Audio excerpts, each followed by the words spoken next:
Hi, how's it going here? It's Ludicrous Ginger doing part of Voat Plays Final Fantasy.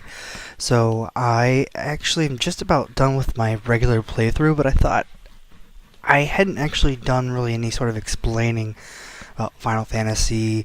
So I thought I'd do the first video on the classes that you actually play in the game and see how that goes. If you guys want more, I'll try and do more throughout the Voat Plays Final Fantasy kind of series. See what the responses are. If you guys like it, then we'll keep doing it. So I'm playing on Final Fantasy Origins, which was a 2003 remaster of both Final Fantasy 1 and Final Fantasy 2. There weren't too many fixes to the game exactly, more of just remastering the graphics. The game was released in 1987. There is a lot to kind of upgrade on. They redid the music in the game as well, so it's a little more updated, added a few more tracks, and just some slight fixes on moves as well. Temper, aka Steel, which is a black magic buffer spell, was edited around, and a few other things like that. But that's not really the focus of this video, so I'm going to kind of go in here, start a new game, and we'll just walk through the characters that you're gonna see, the kind of the benefits of each one, why you may choose one over the other, and just kind of work through it. I'm gonna skip through this. It's just a quick cutscene. You guys don't need to see that. So I have a new game. Normal, easy mode doesn't really matter since we're not actually gonna play. So up top is the warrior class. They are the main fighters. They are going to have the most health out of any other character that you could be playing with. They also have some pretty decent damage overall. They're what most people are very familiar with. If you are wanting an easier playthrough with just some tanks that can take a lot of damage, you can definitely have a couple of warriors in your team, and that will help even that out overall. You really, the pros for that they have are that they have that high HP. They can pretty much use any weapon, not that they want to. I guess if you wanted to try and do a certain type of playthrough where they only use daggers, go for it. And then whenever they actually prestige to their higher class, which is a knight class, they actually gain the ability to use white magic, which is pretty awesome. So that's definitely a huge benefit for later games, for needing that last minute cure when you didn't think you're going to need it. The cons for them, they don't really have too many horrible ones, just expensive to get their newest and most recent armors, but some of the other classes have the same trade-off with their higher end items, like the mages with their spells later on in game, and they have zero magic whatsoever until they do upgrade to knight. The armor itself does slow down their agility, which makes it pretty much guaranteed that they're going to get hit, but at the same time they do have their shields, which do help deflect a lot as well. And after that, there's not much else to talk about. It's a good class overall. Next, you do have the thief class here. This one, thief, eventually goes to the ninja class. It's kind of middle of the road on hit points. I wouldn't really say it's low. It does have access to a few magic items, specifically haste and temper, which I mentioned earlier, which do really help with just basic gameplay. It doesn't give you an extra attack if you're using haste, but it does enable for you to do multiple hits when you are attacking. And then temper increases the overall strength of your skill. I think it's by 20% each time, so that's very beneficial to certain things. Especially if you're trying to do a speed run. I've seen people completely abuse that stat. They'll have two mages, either red, black, or otherwise, and they'll just buffer the heck out of a warrior so that they're suddenly doing 400 HP and damage when they're barely level 7 or 8, which is tremendous help when you're earlier on. Now, they're very high speed, high luck, which means they can easily flee through from a lot of battles, and they can almost do as much damage as the knight overall. Not quite as much, especially when it gets to end game with the weapons, but there's all there is really is to talk about that.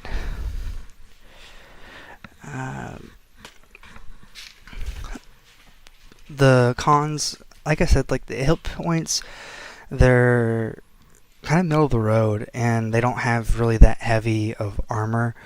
Better than the mages overall, but they do have really low magic resistance.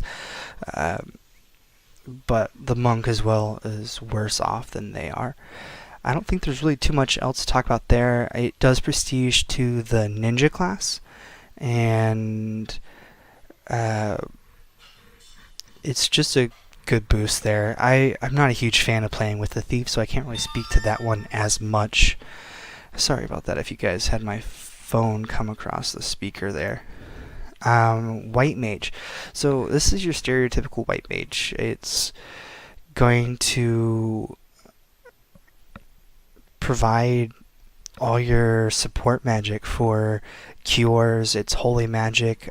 Dia, in my opinion, is something you just cannot go without, especially if you're trying to go through and really explore some of these dungeons. It takes out a lot of the zombies, the ghast, the ghouls, the skeletons. They just completely demolish them, and very high strength magic at the beginning of the game.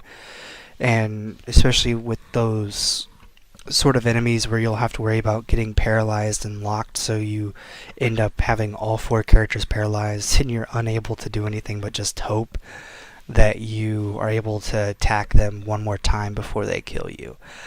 So they also provide a lot of the null magic, which just creates barriers. I've never really dropped the extra time or the money into purchasing those. I didn't see them as fully necessary, but they have each their own playing style. Hit points, definitely very low. Low defense, low strength, but you're not really going to be using them for attacking with physical strength anyways. Defense, make sure that they're towards the bottom of the formation, so they'll hopefully get hit less. The people that are in the number 1 formation should be your warrior, someone with a bunch of hit points that can really take the abuse. The white mage does become the white wizard. Just pretty much increases the amount of MP that they have. Can't think of too much else. Oh yes, the white wizard also does have the ability to use life, which will revive anybody from the dead. That's completely invaluable, especially in some of the later dungeons where you may be grinding away at it for 30, 45 minutes to an hour, and you just run out of potions. Some of these moves that you'll run up against where, later on in the game, you'll have the green dragon. They'll use toxin on you 4 times in a row and do close to 500 or 600 HP and damage, and you'll just be your SOL at that point. So life, completely invaluable, definitely should have. The counterpart to the white mage, of course, is then the black mage here, and they do all of your typical black magic that you're familiar with. They have bolt, fire, ice. There's no arrow moves or any sort of aqua or water moves. They do have a bio move of sorts. That's later on. It's a higher level attack. There is also quake. Just not as detailed as you obviously see in the later games, but it has a pretty big handle on that. HP wise, it's definitely comparable to the white mage or the white wizard eventually, but the magic power, it actually has a larger amount of MP than the white mage does, so that's really kind of a cool feature there. Um, a lot of the moves very beneficial with attacking multiple monsters. So if you're trying to go through and you come into a lot of these groups of 9 monsters, it just is horrible because you're trying to take them all out at once. You may have some of these monsters that turn you to stone, or like I mentioned, paralyze you. Very good to use Bolt 3 or otherwise. The main black magic attacks, they all start using multiple hits once you hit the level 2. So Bolt 2, Fire 2, Ice 2 all do multiple. So that's fantastic. Then you also have the really extremely powerful magic later on. Flare is so important to have, especially for the final dungeon when you're going for, I guess, the final battle of the game. It really can make that final battle a lot easier. The defense on the final boss is extremely high. Having that flare can still do 400 to 500 HP and damage if you're still a lower level party. You just can't pass that up. So that's kind of the black mage. So there's 2 other main classes that you don't see on here, and I'm going to scroll over to those. We'll switch them around. You'll see that we have the monk here. The monk, surprisingly, is great. I don't know how many people like to use them or not. I am a huge fan of them. I used them on the very first 2 playthroughs I've ever done with this game. I made a mistake that I'm sure a lot of people have made. They see that they have like the nunchucks and a few other items for the monks to use. They're actually suggested items for the game, but do not use them. The best item for the monk is his hands. They have fantastic critical hits. They will just destroy anything with just being unarmed. There's nothing else to it. Outside of that, they will... I actually think they do have the highest damage in game, and they'll typically... I think by the end of the game, on my last playthrough with them, they're clearing 8-9 hits every time they went. And then if you combine it with haste, you'll hit double-digit hits. They're hitting close to 700, 800 HP in damage if you have a high enough level master. Speaking of the master is the prestige class for the monk. They are very cheap class to try and take care of because you're not constantly buying new weapons for them, so that's a huge money saver there. And I think, what else is there to it? They do have a pretty decent amount of HP. They do not have more HP than the warrior, so again, the warrior still makes the best tank setup, but the monk by far will just clean up any mess. Main issue with the monk's attacks, though, is it is just basic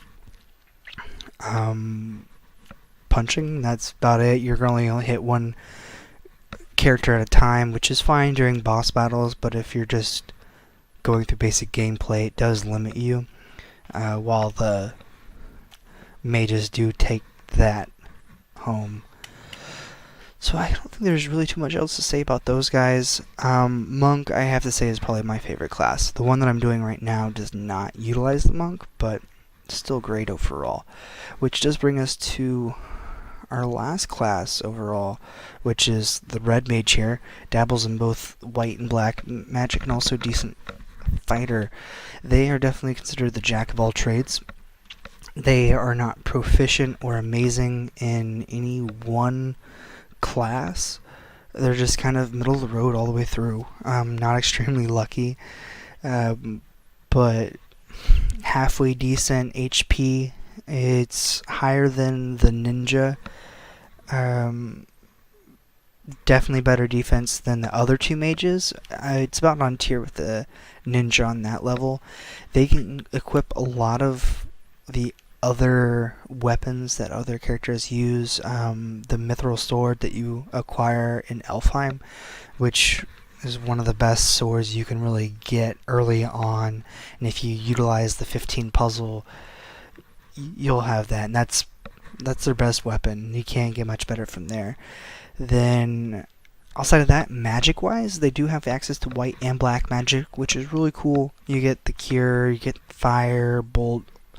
You can use a lot of the ones, but you can't use Dia from the white magic, and you also don't get all the way up to the level 8 magics that the other ones have available. So that means no flare.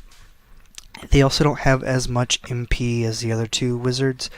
It's a decent amount. Like, you can't complain, and they definitely wipe the floor with the warrior in that comparison. But outside of that, they don't have that level. Let's see.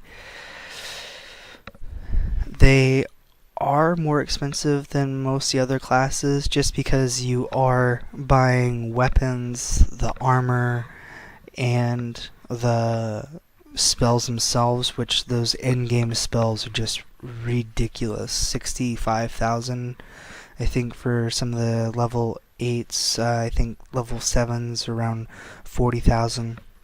So you'll definitely be dropping a pretty penny on those.